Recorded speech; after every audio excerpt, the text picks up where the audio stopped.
Welcome to another episode of the 1946 podcast. This is season 1 the Culture Shift Tour. with your host, Brent Roberts. And I am Sharon Roggio.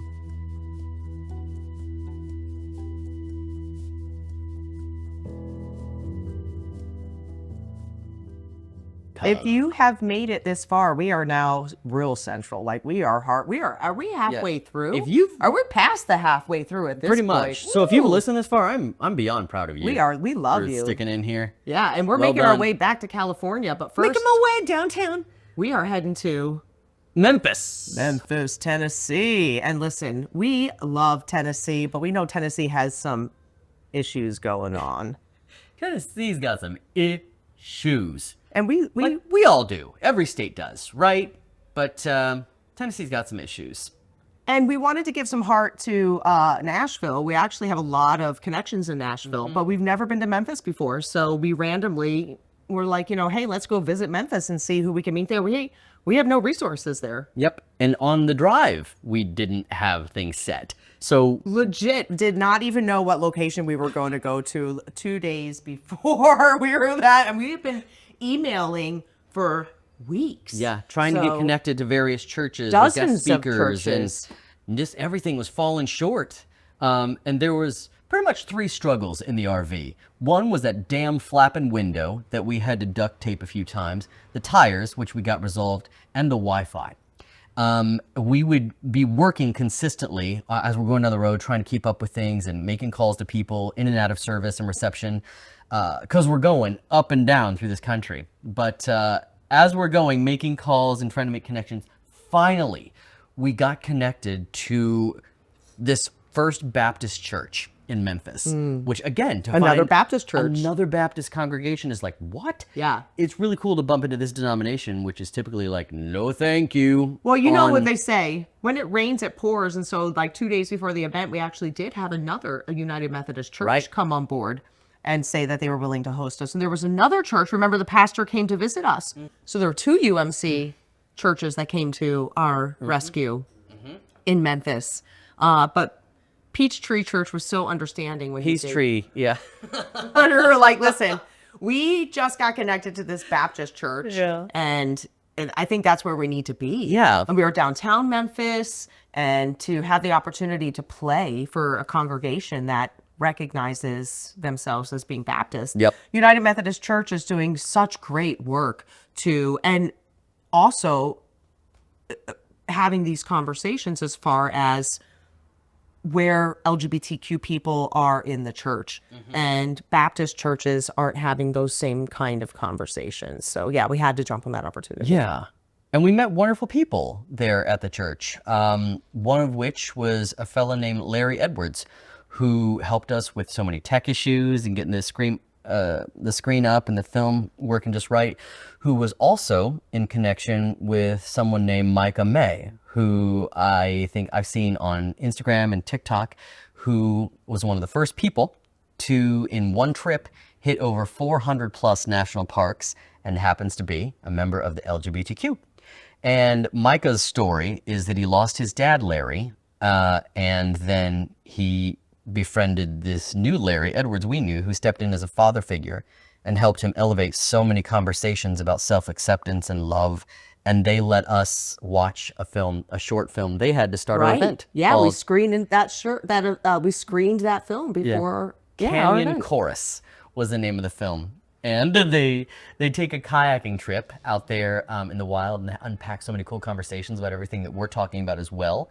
And the one thing I remember is they have a song because there's some oars in this house. There's some oars in this house. I felt as they I go was along. bad. Yeah. No, but that's good, bad. Listen, they call me dad for a reason. It's because dad jokes. Would that qualify for dad jokes? 100%. Okay. I mean, Yeah. there's many reasons they call me dad, but But on the trip, anyway, I'm the dad of the trip. totally. Wait, who else do we mean? That's wonderful. So we started off with the film. That was great. Oh, and our community leaders that trip were So wonderful. oh, yes, Yeah. fabulous. We got Kayla from my Sistah's house, and that's SIS. TAH. Correct. My Sistah's house. And they do awesome things there in Memphis, building housing for the trans community and making sure that they go from potentially unemployment and unhoused situations to moving them into jobs, careers, and housing. They're doing incredible things on the ground there. And then Bridget, her friend, was up from Florida, I think, where Yes, she Miami, does TransSOCIal, at transsocial.org, TransSOCIAL. Yeah. empowering trans communities Yes. together.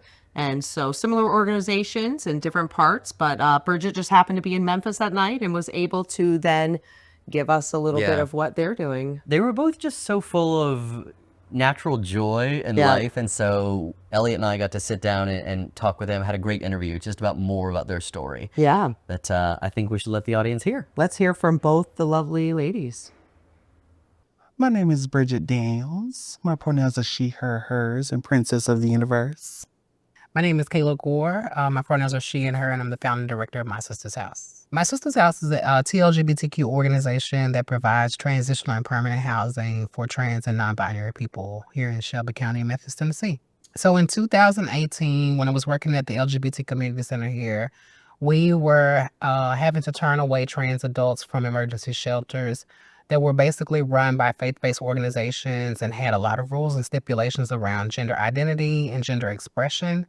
We formed My Sistah's House as a real grassroots organization, housing people in our homes until about 2018, the latter part of 2018, when we formed the group out of a social support group called Bold and Beautiful.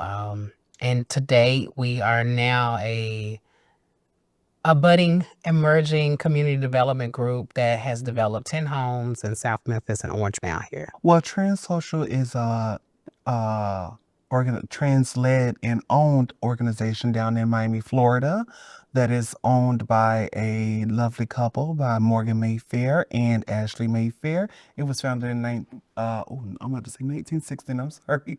It was founded in 2018, but they've been working since 2016, when there was no care or resources, too many resources for a transitioning trans man. And so they began the work, and then here we are almost 7-8 years later doing the work. I came to Miami to meet with the founder of the McKinsey Project, which is another organization that does housing in Broward. Broward. It's actually where their TransSOCIAL is the McKinsey Project's physical sponsor. And so we collaborated and created the Joint Liberation Centers, where we have 2 centers. They opened the same year, which is in 2022. We have one in Miami and we have one in Broward. And we also service the entire state of Florida. Wow. And congratulations to you as well. These are both really huge endeavors for these communities. So Thank you. Thank you. For me, it was just doing advocacy, not because I wanted to or had a desire to, but it was more so out of survival, going through homelessness and not having food security. I would go to organizing meetings at Mid-Southeastern Justice Center, which is one of the oldest peace and justice centers in the world. But social justice organizations in the world. But I would go there because they had free pizza from different restaurants and eateries that would donate their, the food that was going to go bad. But after 2.5 years of doing that, I realized that I had been volunteering for 2.5 years, and I had been organizing around campaigns that revolved around housing and housing disparities for people who were vulnerable. People who had mental illnesses were being forced to do things in shelters that they shouldn't have to do. So that was where my advocacy started. And then I experienced homelessness myself back in 2016 in Phoenix, Arizona, when I lost a job and didn't want to come home and was like, I'm going to tough it out. I ended up being homeless for about 8 months. That kind of drives the work that we do at My Sistah's House. I never in a million years thought that it would be what it is today. Like, building homes, I thought we would always just be doing Band-Aid work, which is emergency shelter, which is it's very crucial to the process of getting the person into transitional and permanent housing.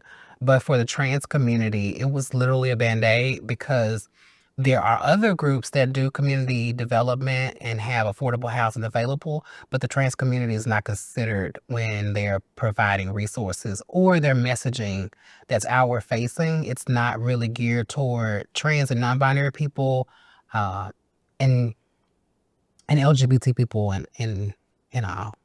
For me, the connection came when I just have a knack for wanting to help people. I'm not like a savior complex, but just genuinely wanting to help people. I know I can't save the world. I'm only one person, but it only takes one person to change the world. So I actually started out with TransSOCIAL as just going to TransConnect pre-pandemic, and just kept going every week kept going. Then the pandemic hit. Then we would do TransConnect with virtual on Zoom. So we did TransConnect on Zoom, and then I became a board member of TransSOCIAL. Then there was a need for case management, so I stepped down from the board to step into the role of case management in order to assist people.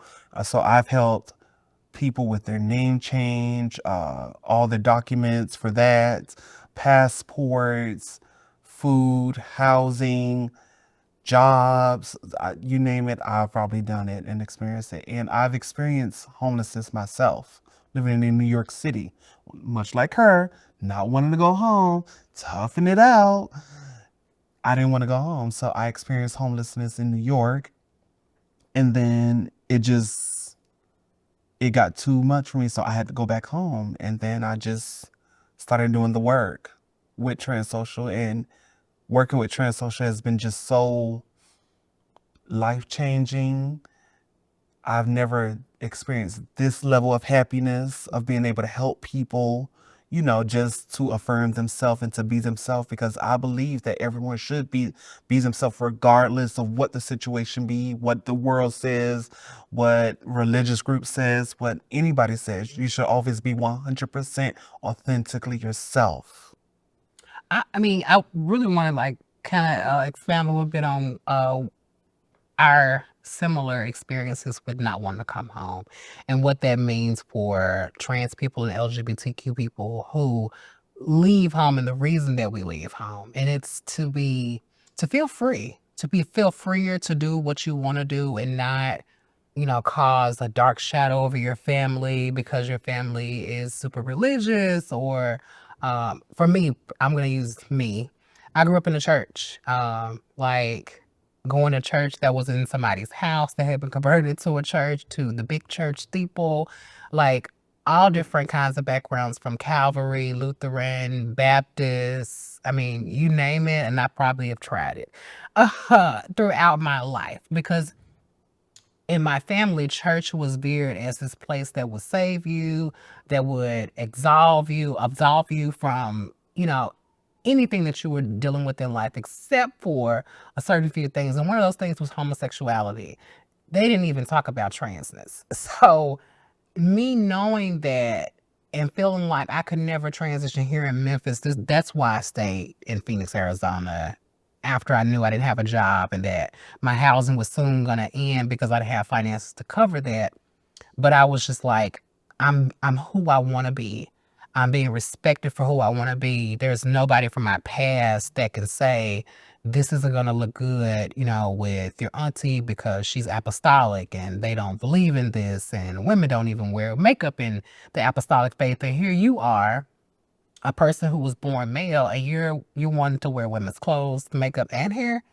Yeah, Memphis is probably not the best and safest place for you. And I think it might be like a mirrored, um, a shared experience between us, like why we weren't so um, open to just coming home when we realized that, oh, things are running out and we have familiar people back home. However, those same familiar people are not fully in support of us.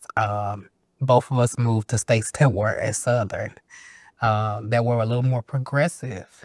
And we didn't want to go back. A lot of people in the South leave their homes, especially within the LGBT community.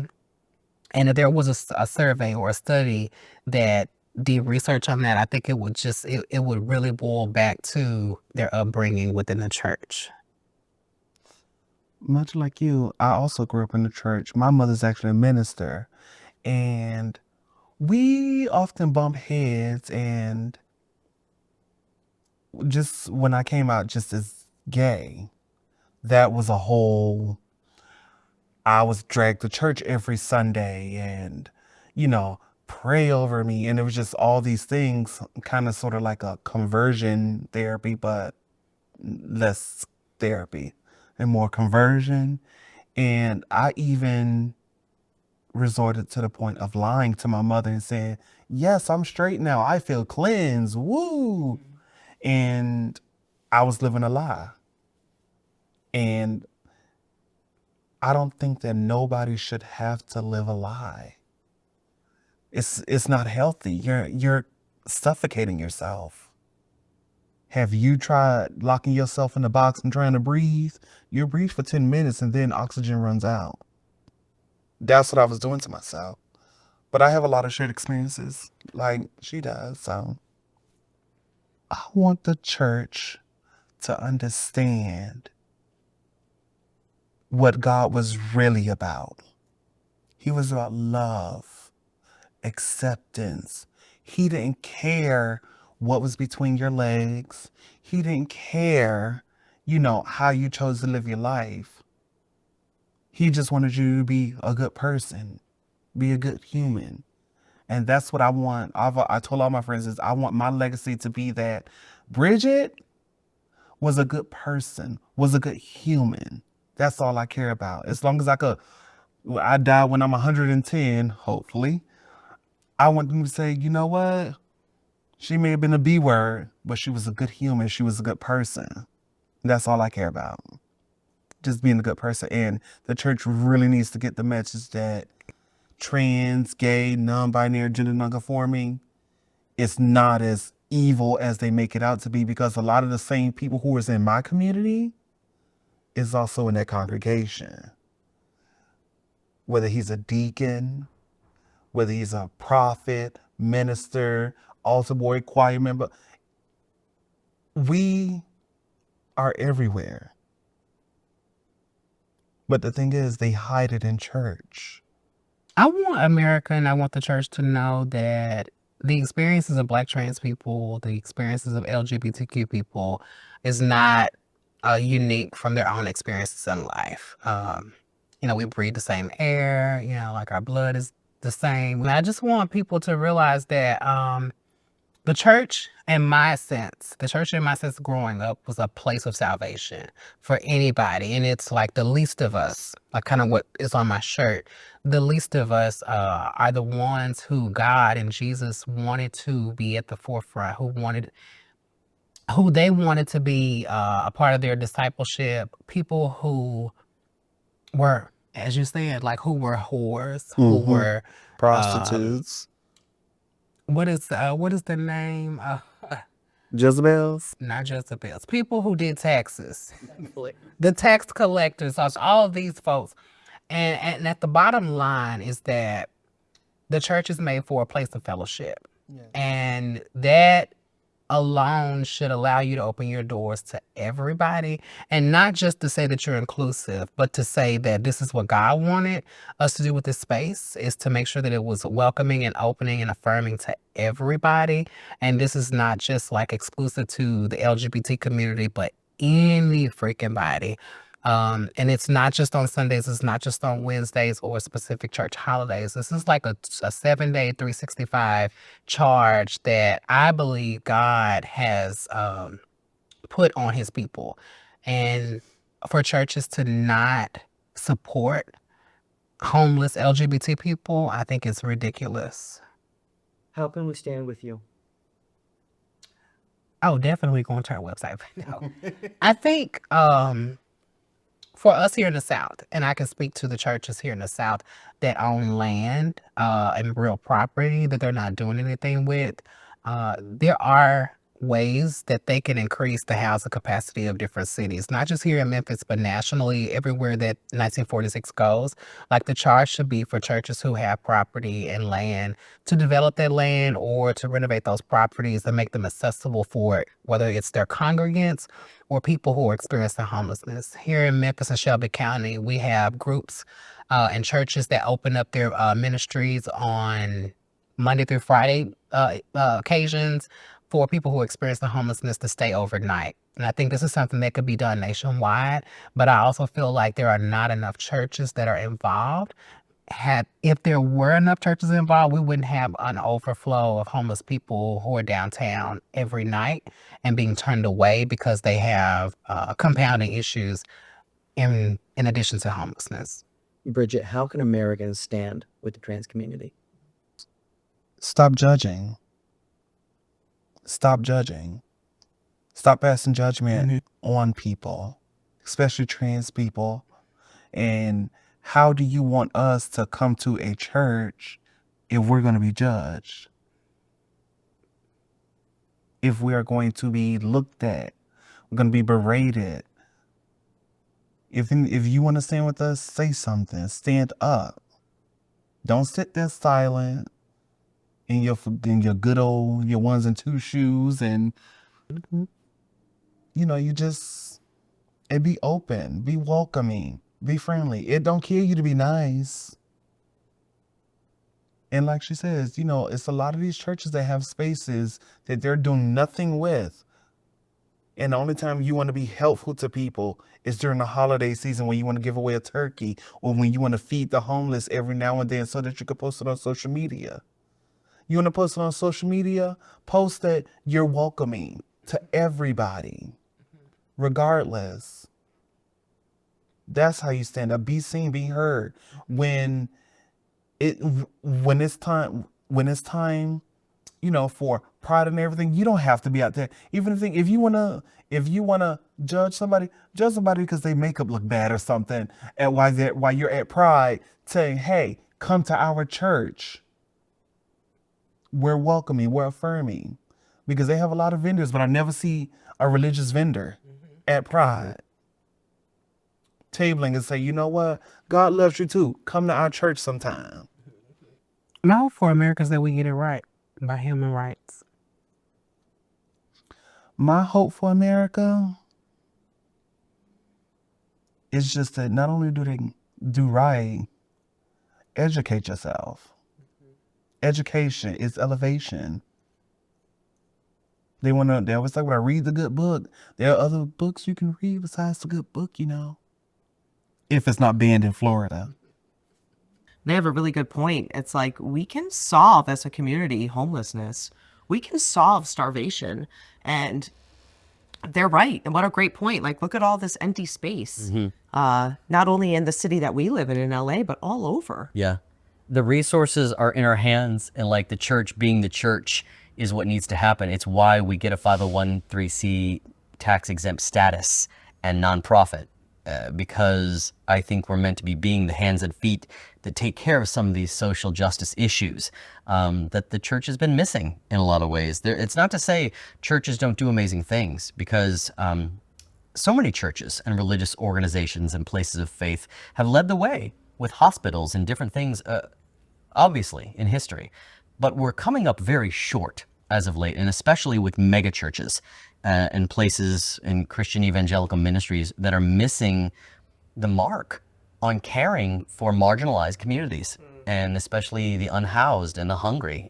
It's so important to make sure that we're amplifying voices and we're Absolutely. listening to the people who have the lived experience. Yep. And then, so we're definitely going to put TransSOCIAL and my sister's house in the show notes. And if you can share some love, Yes, give them a please, follow, and encourage give their them some social money, media. like Yes. help the organizations. Let's make sure that our trans community are protected, our trans youth are protected. And that they know we're here for them. Exactly. So thanks again for being our special host in Memphis.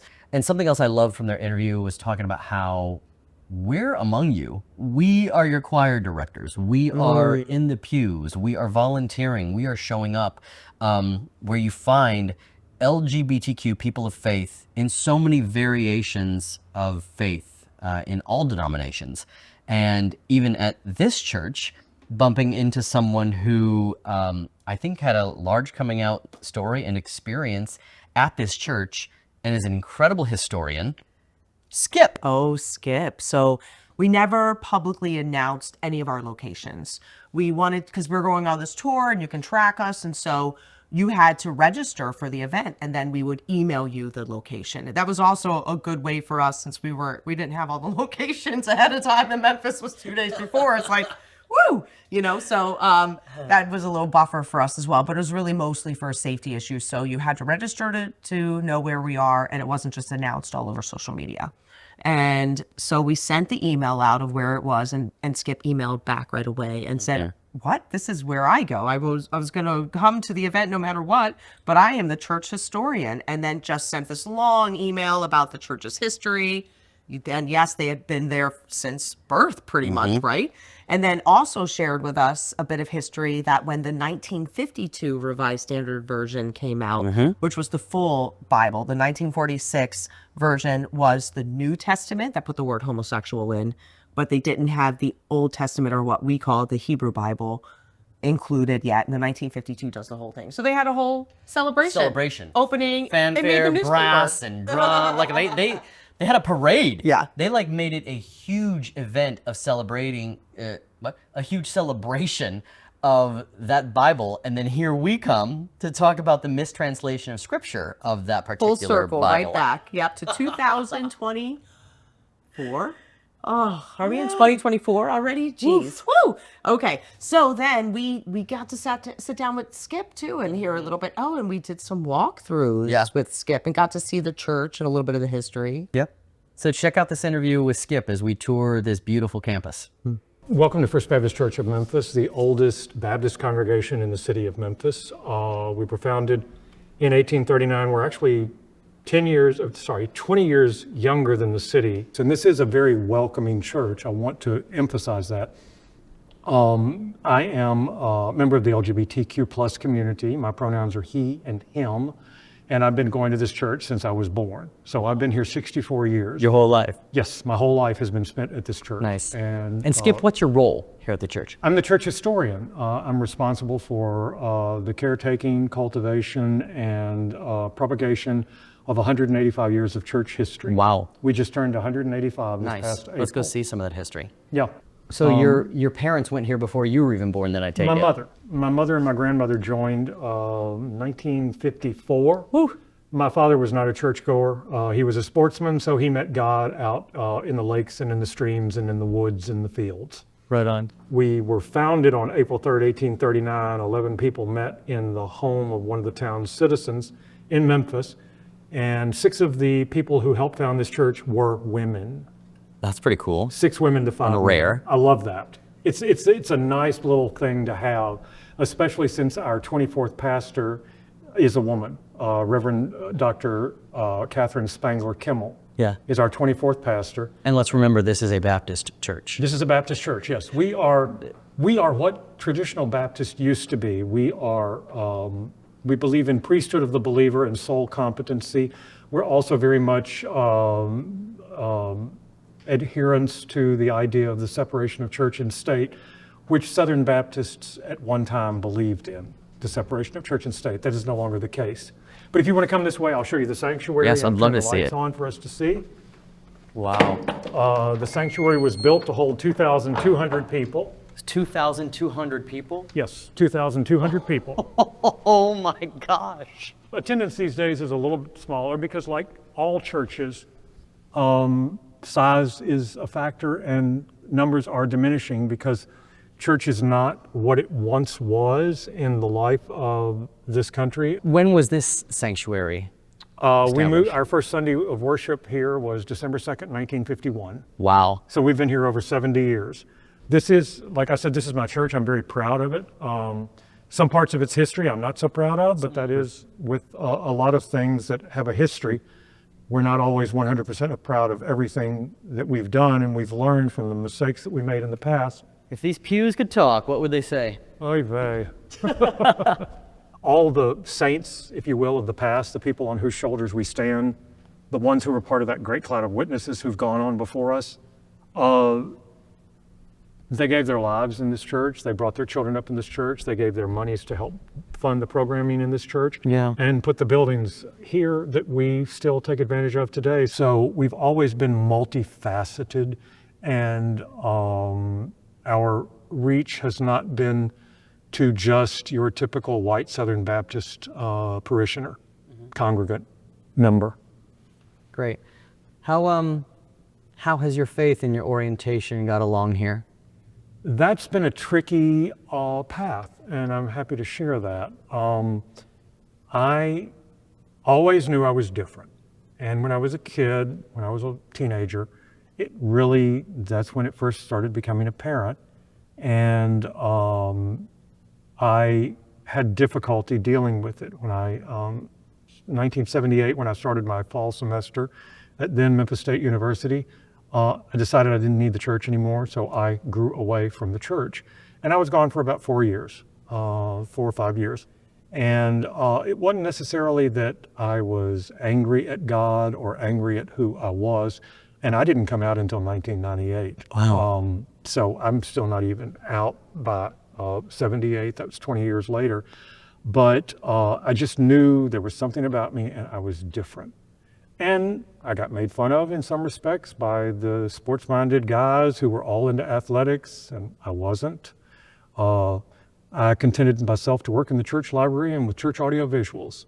But I have an interesting coming out story. In 1998, you may remember, October 6, 1998, Matthew Shepard was tied to a fence and brutally beaten with the butt of a pistol. And he was found the next day, and 6 days later he died, having never recovered from his coma.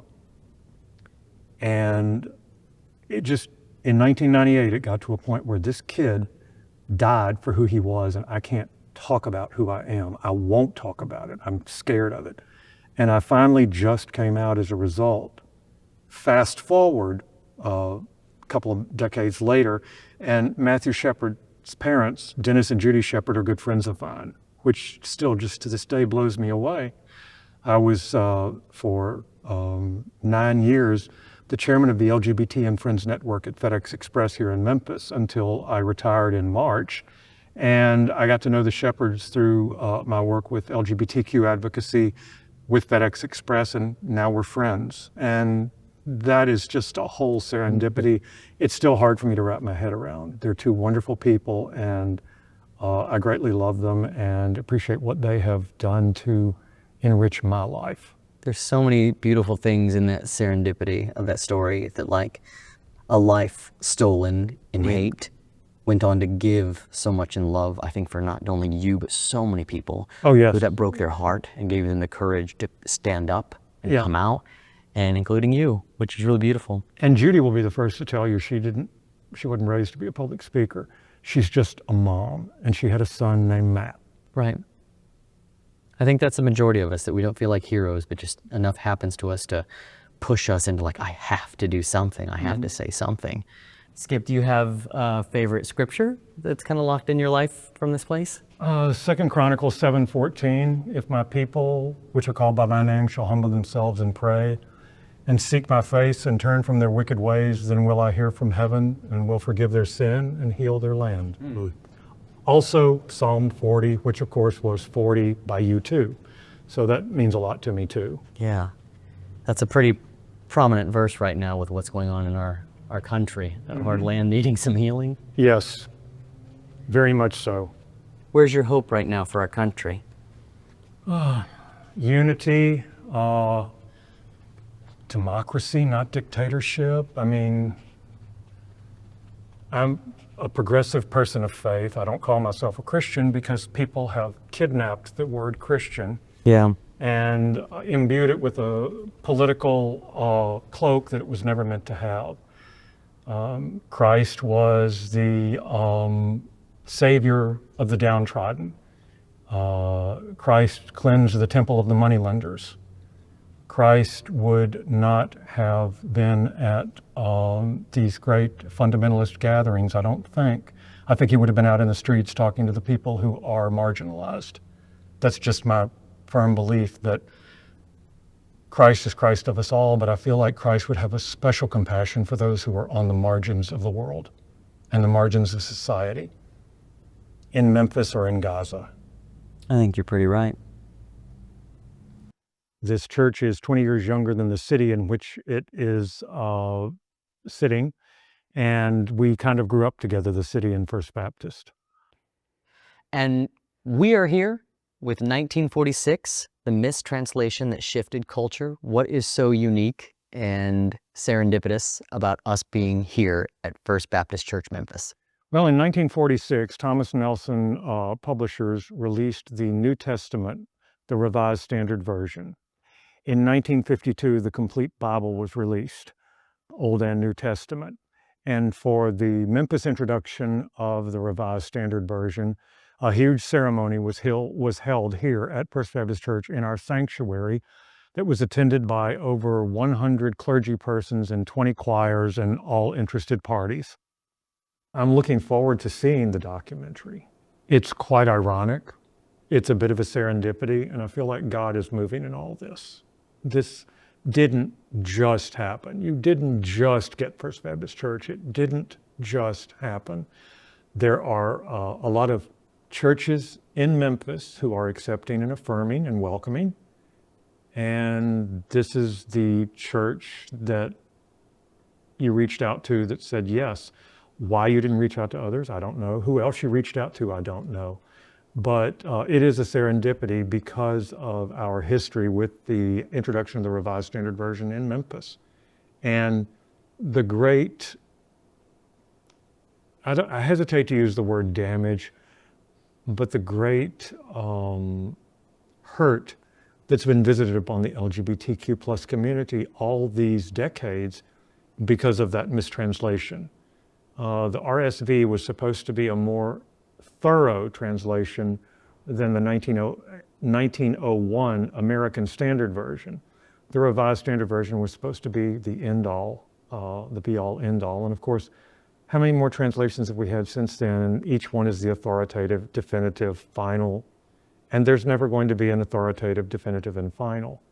But the idea of homosexuality really didn't even come about until the concept of homosexuality didn't really even come about until the great pioneering work of the Dr. Magnus Hirschfeld in Berlin, Germany in the late 1800s, early 1900s, where the idea of someone who was ordered this way.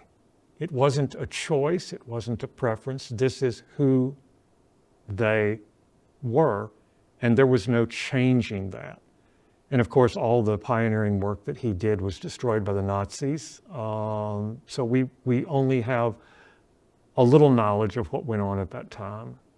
But the idea that homosexuality is an abomination, that it's a perversion, that we're pedophiles, all of that stems from that mistranslation that your documentary seeks to combat and to create dialogue and to engage hearts and minds and to change hearts and minds. And the fact that I was able to share with y'all something you didn't know that probably informed a lot of what's going on right now at First Baptist and your connection with me. When we were building this, when we were getting ready to build this congregation, this facility at Poplar and Parkway in 1950, we had sold our church at Linden and Lauderdale to the Mount Olive CME Church. And it was pastored by the Reverend W.A. Johnson. And just a few days before Christmas, Reverend Johnson died in 1950. And the city, the fathers of the, and the ministers at Mount Olive Cathedral came to Dr. Caudle and said, we would love to hold Reverend Johnson's funeral in this church that we will one day occupy. And Dr. Caudle didn't hesitate. He just said, I believe this is what Jesus would have done. So in 1950, on a Sunday afternoon, a white congregation stepped aside and let a predominantly African-American congregation occupy its pews and its buildings to pay a fitting tribute to their pastor who had died before he was able to realize the occupancy of the building that they had built.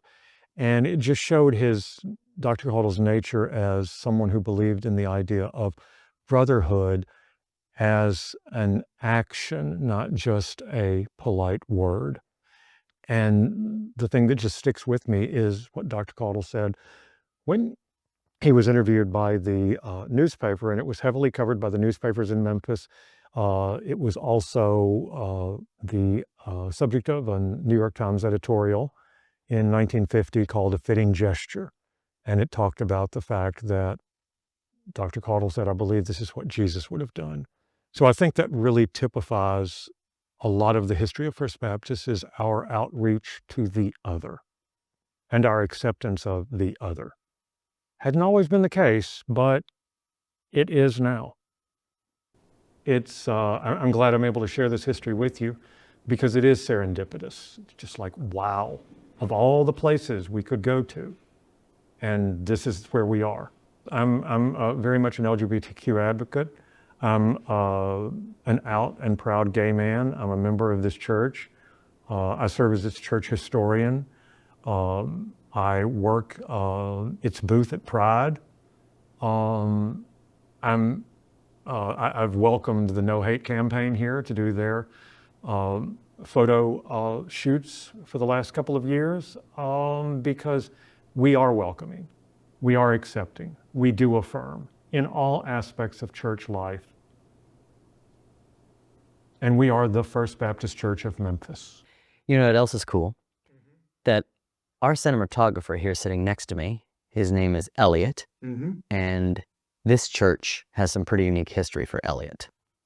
Yeah, I can tell the story really quick. So I joined this team 3 days ago in Birmingham, and then didn't realize like what church we were going to in Memphis, and it's the church my mom grew up at and my whole family grew up at. Who's your mom? Marie Sandusky. Oh my gosh, Marie's my best friend. She's on her way here too. She'll be here Marie is today. gonna. Yeah. Oh wow, that's the surprise. Wow. And then the other thing too is that at my grandmother's friend funeral, I was there at Lois's funeral. at Lois's funeral, Michael John gave me film that survived the fire that my grandfather shot, a Super 8mm film that survived their fire, and I've been able to kind of digitize it over the past year. And I have a few clips as well that I want to show you of First Baptist Church back in the 50s and 60s. Oh, I'd love to see that. Yeah. So we can pull I had no idea you were Mary's son. Talk about a gotcha. It looks like Vacation Bible School. I'm not sure. It's in one of the Sunday school rooms upstairs. I'm trying to recognize the people. It's hard in the biblical headdresses to tell who these people are. Oh, wow. So these survived the fire. the outer layer of them, burns. You can't send them off when they're burned like that. Right. Oh, yeah, those are the old Sunday school rooms. I recognize the windows. Oh, it's definitely First Baptist, but I don't recognize children. Oh, there's Mary Argo. She sang in the choir for many, many years, and she worked with the children. How does it feel seeing a video like that? Oh, it's wonderful. We're actually fortunate. The archives has Dr. Caudle, our pastor at the time when we moved to Poplar and Parkway. We have color motion picture of these buildings being built from the ground up, from the 1950 groundbreaking all the way to the December 2nd, 1951 move-in. This is definitely an older group because I don't recognize these kids. 67, 68, 69. There are a lot of the kids who were in the Chinese congregation. I had no idea Walter Cooper had all this. Yeah, so he shot it, but never showed it to anyone in my family. So I've shown it to my aunts and uncles and my cousins, but it's the first time they've ever seen it. Because, you know, he just never, he just kind of did it for archival purposes, I guess, and never, you know, put it on his projector. Right. It's so hard to do. It's so hard to place these kids because it's trying to go back in your mind and your memory. I'm doing better with the adults, mostly. Some kids are distinctive and I just recognize them immediately, but You done? wow. Yeah, Mary and I grew up here together. You know, if you didn't know a Sandusky at First Baptist, there's no way you ever went to First Baptist. Because they were all ages. And I miss Walter Cooper and Lois so much. Yeah, me too. And I came out to Cooper. He had no idea. So Skip got quite a surprise. We're just full of surprises, aren't we? Oh, I mean, we were surprised too to learn that our cinematographer. Yeah. What's the connection here? Because it's crazy. Well, let's let him tell you this story. So we're gonna meet Eliot, y'all. Come on in, Eliot. Eliot, get in here. Hey. Give us some sugar. What's up? Oh, You hi. guys don't do like the bro Yeah. thing? Bro, pound it. Come sit on our way too big couch. No, this couch is awesome. I Are feel you like a little kidding kid me? with my feet dangling on. I know. It's like, what do you do with the feet thing, you know? But Hi, Eliot. Hello. Welcome to the podcast. Thank you. I'm happy to be here. It's cool. you flew in from Arkansas. Flew in from Little Rock. Yeah, yesterday. So it's been Nice. fun. First time in LA. First time in LA. Second time in California, but only briefly before. So Where was the other part? I went to the Redwoods in Northern California. And so was there jealous. for like an afternoon and then Yeah. drove out. Oh, I love it. I love it. We just showed Skip's interview, and where you got to surprise Skip and tell him, this was my church. And the name dropping, your mom, he knew all those names. It was a really cool moment for him. How was it like for you? I think it was like when we were actually on the road to Memphis, I like looked at the spreadsheet and somehow like at that point, like it just clicked like, oh my gosh, we're going to First Baptist Church in Memphis. Like my mom grew up here. My whole like mom's side of the family went here. My grandparents went here. I grew up in Little Rock, you know, going to United Methodist Church, but going to First Baptist Church in Memphis was like my few encounters with like a conservative theology and religion, where they would like take us out during the main ceremony for like children's church, and like the only place I really heard about hell and all that type of stuff and that religion. So Was Vacation Bible Was School. that Vacation children's Bible- church? yeah, Oh, the that's children's lovely. church, What a yeah. wonderful. And you would go back to your UMC church in Yeah. Little Rock and not none hear of those that, kinds none of of that things. at Wow. all. And Yeah. you know, I remember like being like, "Hey, mom, like they're talking about this over here," and she's like, "Yeah, don't worry about that." Like, Wow, that's got to be really Yeah. scary. yeah, it was wild. but- Yeah. That's what I grew up with, so that was my childhood. Same. Interesting perspective. Yeah. So, Don't let Elliot see a drag show. Hey, you're gonna burn in hell eternally. well, I think we actually do have Good the grief. photo proof too. I Oh, mean, look yeah. at there, you tipping the you drag. go. Elliot. That's actually a pretty famous drag queen down Yeah. in Birmingham, and maybe was your mom there? Your mom was Yeah, so my there? mom came to Memphis. You know, whenever she heard that we were going to this church, she knew that like she couldn't really miss going to this like screening at, you know, a church that was not affirming for, you know, her childhood and growing up there. And then only recently she was actually there for the vote whenever it became an affirming church. She was there that weekend, you know, I think just helping them. She didn't realize this was happening. And this is, you know, after she had kind of come out to her parents at that point. But they were just arguing the whole weekend about like, you know, my grandmother was like, "You're gonna vote yes on this," and my grandfather was like, "No, I'm not gonna vote no," and also split her siblings for the children that, you know, were affirming and were kind of urging my grandparents to vote yes to become an affirming, you know, First Baptist to become an affirming church, and then 3 siblings that were urging them, my grandfather, to vote no on it.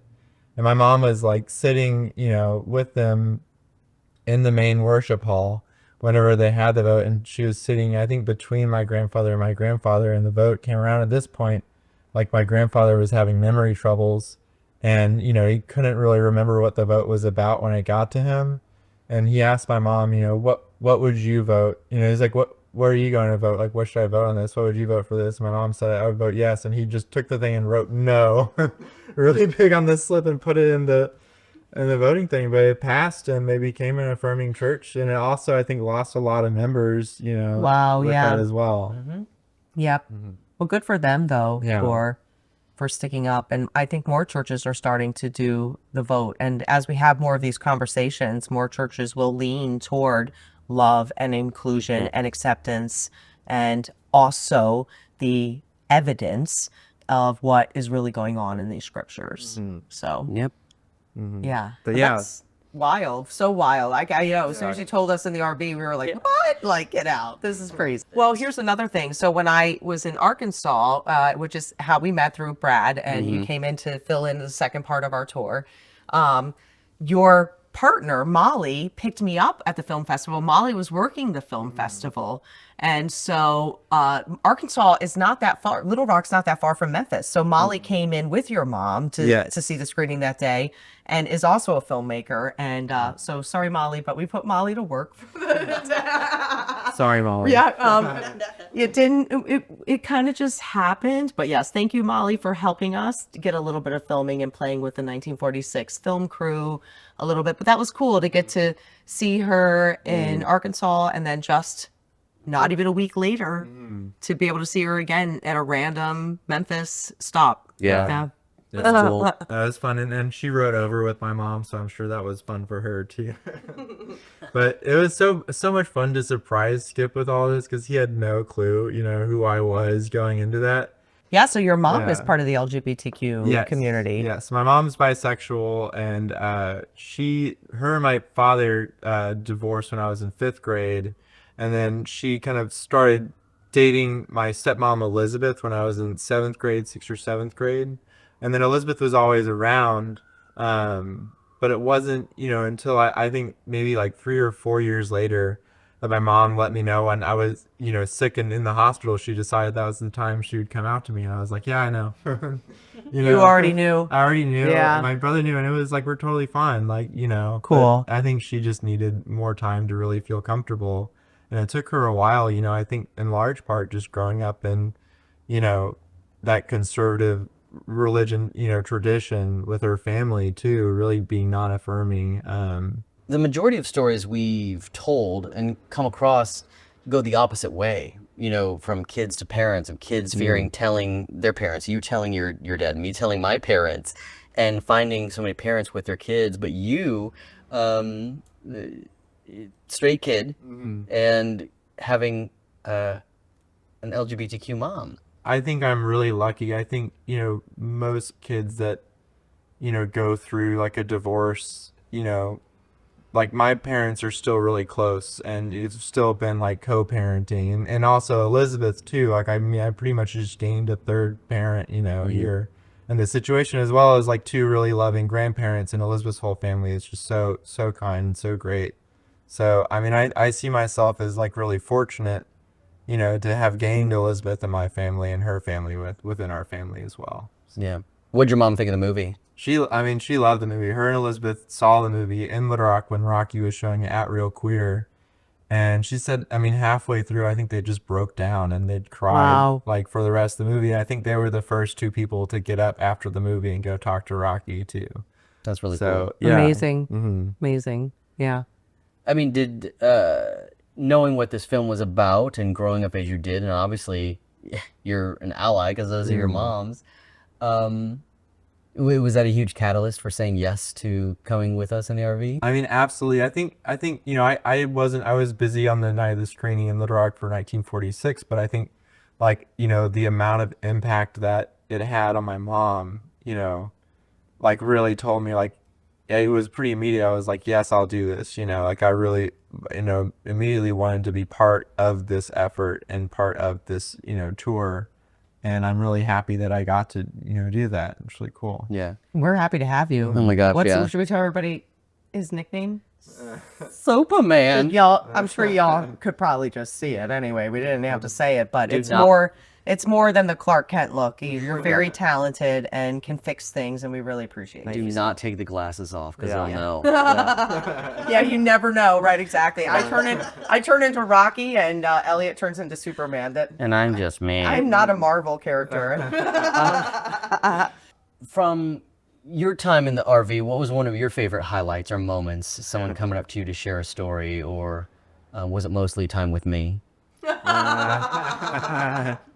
I really did appreciate, our hikes. We went with Liz and hiked in Garden of Gods, and outside Colorado City, and that was really fun. We went on a hike in Salt Lake City, which turned into a massive endeavor. We nearly died. A mountaineering effort. I'm so glad I didn't go to that. But yeah, I mean, it was just so nice, and I think coming in on the second half of the trip, I'm happy to join where we had I think a little more space to have time to explore cities, like Salt Lake City. I think that was a really cool place to explore and meet people in. So Yeah. What was that place we went to in Salt Lake? we went to Gilgal and Salt Lake City, Gilgal. the sculpture garden. So weird. Yeah, it's a weird place. The photos say Yeah. enough. Yeah, it was really, wow, interesting. That I would have gone to. Yeah. Let's talk about Arkansas for a second with you. I mean, clearly you and Molly are allies and got plenty of LGBTQ friends in the film community there, theater community, and your moms. What's the pulse of things where you are and in your state with everything Yeah. we're addressing here? So Arkansas, is a very conservative state, super majority Republican state. And Sarah Huckabee Sanders, who's now governor, has kind of pushed it even further right. Yep, you heard that Yeah. right. Molly and I are both filmmakers, and we're lucky to have, a really strong, affirming community in Little Rock within the music scene, the punk music scene, and also with our film scene. It's a very affirming place. And also Little Rock, for Arkansas, is a place that a lot of people from, more rural parts and kind of smaller towns and cities in Arkansas kind of flee to from, more conservative ideologies, because there is these affirming, communities in Little Rock, and it is like a blue dot in Arkansas, much like Birmingham is in Alabama. So Molly's from a, Church of Christ town with a really big, Church of Christ college, Harding. And it's incredibly, conservative, and I don't know. I mean, but we're lucky to be in a place that at least we have support of friends, and, people can be who they are, Yeah. not be afraid. I know, we went out to dinner. I went out to dinner with Brad and Brad's partner Dylan from the film festival that we mentioned in the previous episode. And the town is cute. And the place we went to, I was like, oh, gay couple. Oh, they're gay. You know what I mean? I was like, oh, this is really gay friendly. And they're like, yeah, actually, there's a lot of community here. And then the next morning I woke up and I was flying back. So I was literally one day in, one day out. But I had an hour before my flight maybe. So there's a series of photos of me by myself. It's just Little Rock, just here I am, during Little Rock for an hour. But it was really cute. There was a farmer's market and just cute little bridges that you can cross over the river to get to the other side, which I think is so great. So very pedestrian friendly. Yeah. But it's nice to get a little slice of these towns all throughout America to be able to, again, hear similar stories, see people, and just get in the mix, see how people live in different towns. It's so fun. And what a privilege that we've had to do this. It's like getting reminded or axing the notion that LGBTQ presence is not in some of these places, that affirmation is missing, and that's just not the case. We met so many people who are just standing in solidarity and in a loving welcome with everything to do with the LGBTQ. So in every place we've gone. So that's been really refreshing. We should have just taken pictures of every gay couple you saw in Arkansas behind you. They're like, what are you doing? Ma'am, please stop that. Yeah, I had a similar experience kind of, going to Colorado Springs, where it's I've always heard all these things about Colorado Springs being a very conservative and focus on the family there. And that's kind of what dominates like, you know, people's perception of that town. But we went there and we met like so many people who were, you know, so cool and so like open, and, you know, so many LGBTQ people there. So, I mean, that was a cool experience, and also taught me, I think, you know, like, don't just let that, you know, the narratives that are coming out of a place dominate like who's actually there, you know, and what people are accomplishing there. So I love that. Well, I want to say a special thank you to Eliot, because Eliot actually helped me with a very special project that we're going to get to talk about in an upcoming episode, I think 2 we're gonna see episodes it. from now, and you're going to get to see it. But as you all know, I got engaged on the trip, and we'll hear a little bit more about that on the last episode. But Eliot helped put together the engagement video, which was a lot of fun, and us sneaking around behind Diana's back for a couple Secret days trying to do the surprise. secret surprise we all knew about. Yeah. And the video came out great, so we'll plug that up for a future episode. Thank you. She loved it. She had no Oh, it was idea so even much till the fun. end. It was really beautiful. Yeah, It was cool. thanks. Yeah. What from the whole trip was one of the things that like really impacted your heart, or it's like, woo, that hits deep. That's good stuff from the trip that you took away from this. the first event I did in Birmingham, which was my like, you know, first experience of what these events are like, and just, you know, I think talking to Jerry and Marie in Birmingham and hearing their story, you know, and I could just see like the impact that this movie has in making people feel like they're not so alone in creating communities and strengthening communities across the country was like really powerful for me to see. And it was like, you know, overwhelming to see that the first event, because it's just so much. And then like, you know, as it went on, it became more normal, but I think that was definitely like a big moment for me. So, You know, we had so much going on in Birmingham. We actually, I mean, Jerry and Marie, I've known for quite a while now. They're part of the Free Mom Hugs. And so Jerry is now Free Dad Hugs and is so happy to have found his place in Free Dad Hugs. They're amazing. Yeah. And just what a difference a hug can make. Yeah. You know, so, you know, Birmingham too, going back to Birmingham though, that was one of the, besides some of the other people we wanted to meet with, you know, I met Jerry and Marie in Oklahoma City at a Free Mom Hugs conference the year prior. And so we've been texting, you know, they keep up, and that's kind of what the Free Mom Hugs and Mama Bears do. They keep up with their community that they've met. So they're kind of in that community. And so I'm like, one day Birmingham. So Birmingham was kind of always on the list. Memphis was one of those random spots, but I'm so glad that we did it. And listen, the food was great too. Oh my gosh. Right? Yeah. Yeah. Memphis does some. Okay, so I took a walk down to Beale Street. Yeah. Because we had a little time. I cut off my mullet. Because I did have a rockin' mullet for the majority of this trip until Memphis, and it was time to go. I prepared a eulogy and I buried it, and then I walked around to see some of, you know, Elvis, and had biscuits and gravy. It's gonna do a little barbecue. Oh, Did you go too? You went? No. I did not get onto Beale Street. I'm trying to remember. we brought home some really good barbecue. Okay. I think. We had a really good Indian food in Memphis. Yeah. So we were split in Memphis too. That was That's one of right. the only other cities we were split in. And so Eliot and I bunked up together, and you and That's right. It was our the house other that got the really good barbecue. y'all. And so Yep. Elliot was stuck with me, which meant we ate what You was had- left in you the had RV. toast. We had toast. No, I was tired, and I'm like, look, I've got some Indian food. I've got some bread. Is this okay with you? Yes, great. That's literally what we did. What was so cool about this time frame in August that we're taking this trip as well in Memphis was the Democratic National Convention. And so we came home with barbecue sauce all over my beard and chowing down on mac and cheese and baked Watching beans, watching it go Michelle down. Obama Yeah. like, speak with such eloquence and beauty and hope and the stirring. And we started this trip, you know, with a much different Right. outlook Yeah. on the two candidates. And We then had just before A we left, Biden-Trump yes. tickets. And Yep. it was harrowing. It's we're not gonna lie. My energy was like, oh boy, here we go. Yeah. Trying Part to- of the definite motivation. And then Kamala got in there, and the energy just surged. And it's not even necessarily red or blue. It's just the difference in the messaging of hope, of clarity and communication, and something that changed. And to watch some of those speeches, again, I've said this once and I'll say it again. I began to believe that I belong in this flag again, and that people, you know, like me, like you, and like your moms. Like, we belong. We helped build this place. Yeah. We are a part of this place. You mentioned a good point about the stark difference between the campaigns, and you see it even in the churches. So, for example, or in the messaging of what a Christian message would be. And so we're talking about progressive churches versus evangelical churches.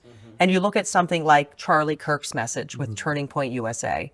And if you've ever been to a Turning Point USA conference, I'll tell you what, they're very different than something like the Queer Christian Fellowship Conference, where it's queer people and allies learning about scripture, learning about ancient texts, learning about mistranslations, learning about different interpretations, learning how to love each other, learning and really just sharing love with one another. Where you go to something like Turning Point and all it is hateful rhetoric, it's vilifying, it's that person that's the bad guy, the trans people are the bad people, it's the LGBTQ community, and it's vile. So I would encourage people to just recognize the difference and pay attention to that. And if people are spewing hate and messaging toward targeting other groups, they're probably not the messaging that is right for leadership. Yeah. Yeah. And it's the power of words. Words matter. And it's like being, growing up a kid with two moms you were everything. There's just games at home and being nurtured, being cared for. And then you go to some places or churches or you hear a pastor speak about the LGBTQ community and they're talking about your moms. Yeah. Going to HE double Yeah, and hockey talking stick. about They don't say it like that anymore. that was in the nightmare. Let's go back to the Bible schools or what do they call them? Sunday school. Sunday school. Oh man. There was one more person too at First Baptist Church. Whenever I told my mom that I was going there, she has her network of sisters and they all talked about this and they're like, well, he has to talk to Carol Richards while we're there. So I was able to interview Carol Richards, who's the first female minister of First Baptist Church, first female senior minister of First Baptist Church. So yeah, let's listen to the interview, I guess. I am Carol Richardson.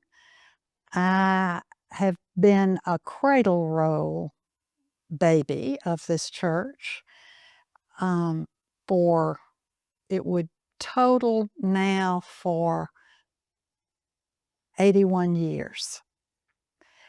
I was one of the first children to be baptized in our baptistry at the age of 7. So I have very little memory without the church. It was one of my first memories.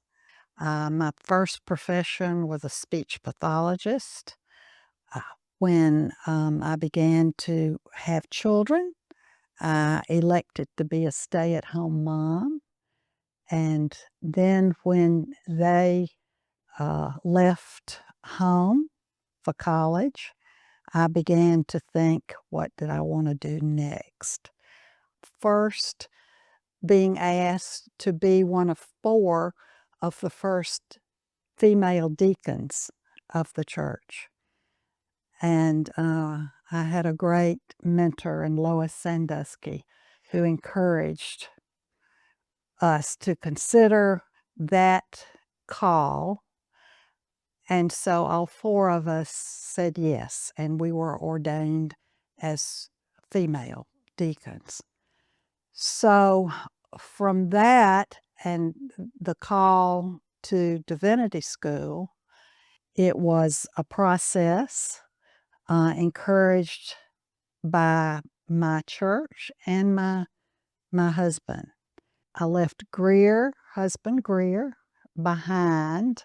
I would leave Memphis every Monday, never without tears, and about halfway to Birmingham, to Beeson, I would dry my tears and say, I can do this. And for 3 years, we did that. It was while I was in divinity school that our then pastor, Dr. Ken Core, came to visit me and said, would you consider being an intern on our church staff. Everybody had to be an intern before graduation. And so it was during that summer that I really felt the call to the local church. I was asked to consider being ordained as a female minister of this church, the first one. And because I had grown up here, I think our wonderful members accepted me. They trusted me because I was homegrown. And so it was a natural step, I think, for this church to accept a female minister. We grew up thinking there was a taboo on gays, period. So that was a process too of learning and listening. I remember when I was in divinity school, I had to write a paper on a social issue, and I told my professor I wanted to write on homosexuality, and he said, "Oh no, that's too hard." I said, I need to know this, and I want to do this." And so there was a process of, even in writing that paper, that I began to change. And then I had wonderful friends who were gay. And one said to me, who was a member of this church, "Carol, do you think this was a choice? Do you think I would have put myself through this if this had been a choice?" No. When it was handed down that same-sex marriage was approved, we were one of the first to begin that process, and it was a long process. It was a process of discernment, calling in those on both sides, probably 2 years, well, maybe a year of that process of discernment.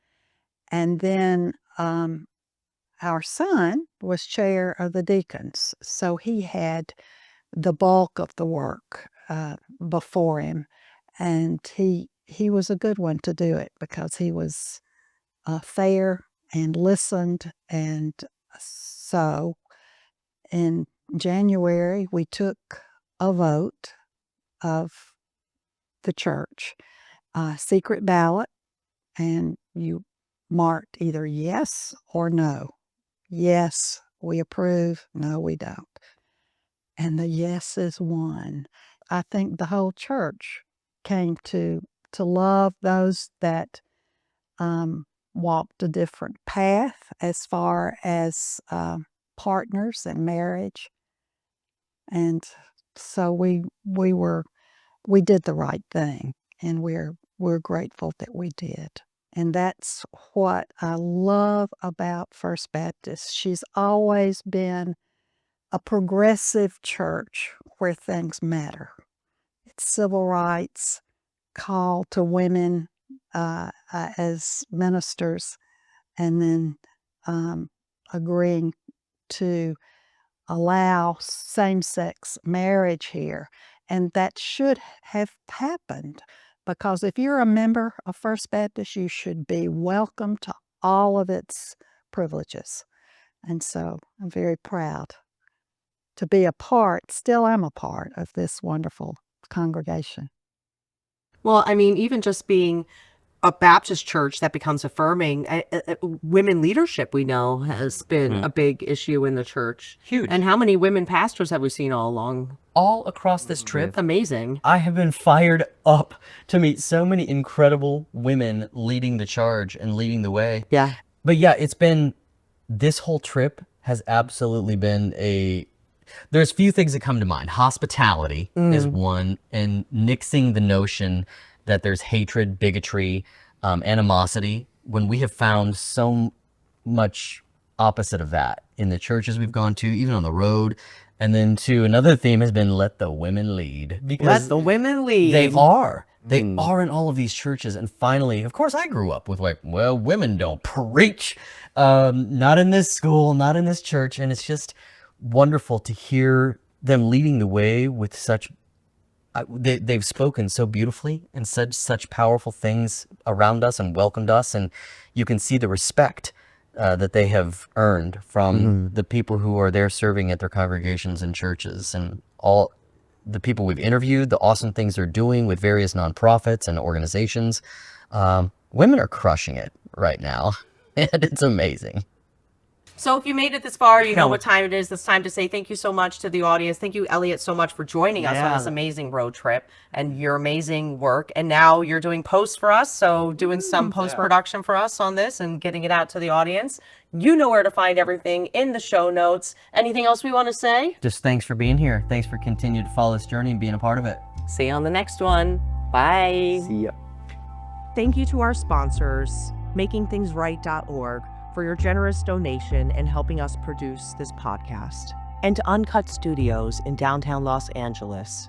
Step into a studio unlike any other. To learn more, follow them at Uncut Studios DTLA on Instagram.